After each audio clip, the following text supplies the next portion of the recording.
non, pero tal vez ao señor Taonces lle ofrezan algo, por eso está tan interesado, por eso se sitúa dunha maneira tan radical do lado, non da legalidade vixente, sino do lado dos intereses económicos dunha empresa privada.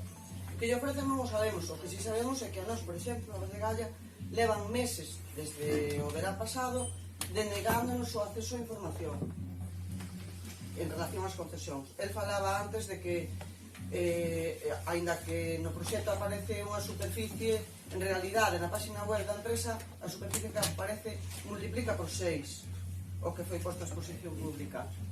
Por que se nos oculta información acerca desas concesións? Eso non nos lo tens que preguntar a nós, tens que preguntar ao señor Taonces. Que intereses ten o señor Taonces en que esa mina vaya adiante?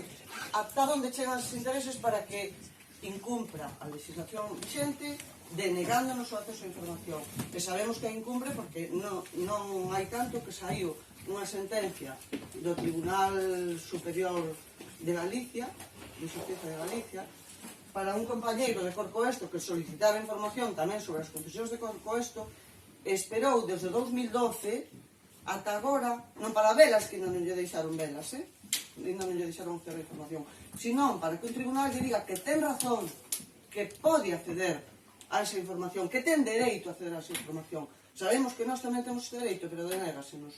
Por qué? Que intereses ten o señor Taonces en ocultar esa información? Tenso que preguntar a él, nós non o sabemos. De todos xeitos, se queres, te podo comentar algo con respecto a Corcoesto, non?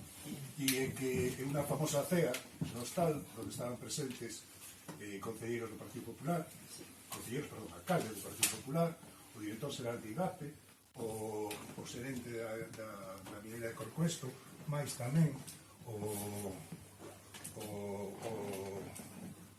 outro alto cargo de Swater, pois o director xeral do IGAPE dixo textualmente: si lees o proxecto, este proxecto está aprobado.